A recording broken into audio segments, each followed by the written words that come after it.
बिस्मिल्लाहिर्रहमानिर्रहीम। अल्लाह के नाम से शुरू हो जो बड़ा मेहरबान और नहायत रहम करने वाला है।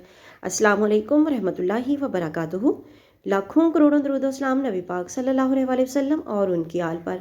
वीडियो शुरू करने से पहले आप लोगों से रिक्वेस्ट है कि वीडियो अच्छी लगे तो सदका जारिया की नीयत से शेयर ज़रूर कीजिएगा। चैनल पर न्यू है तो चैनल को सब्सक्राइब कीजिएगा और साथ में बेल आइकन ज़रूर प्रेस कीजिएगा ताकि आने वाली वीडियोज़ का नोटिफिकेशन आप लोगों तक आसानी से पहुँच सके, क्योंकि हम लेके आते हैं डेली आप लोगों के लिए बहुत ही ज़बरदस्त से टोटके तेज़ी से बालों की नशोनुमा के दो आसान तरीके। पहला तरीका, अच्छा तरीका बताने से पहले आप लोगों से रिक्वेस्ट है कि मेरे बाकी के चैनल का भी विज़िट करें। अगर आपको हमारी वीडियोस अच्छी लगे तो उन्हें ज़रूर लाइक करें, शेयर करें।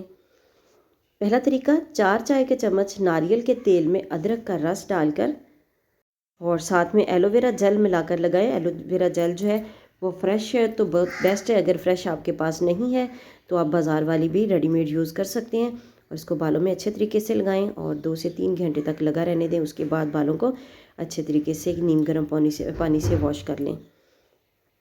दूसरा तरीका, 1 कप दही में 4 चम्मच शहद और 2 चम्मच मेथी दाने का पाउडर मिलाएं। इसे बालों में लगाएं और जड़ों और लंबाई में लगाएं इसको अच्छे तरीके से और तकरीबन 1.5-2 घंटे के बाद बालों को अच्छे तरीके से वॉश कर लें। सर्दी का मौसम है, लगाने के बाद धूप में बैठें तो बेहतर रहेगा। मिलते हैं नेक्स्ट वीडियो में, तब तक के लिए अल्लाह हाफिज़।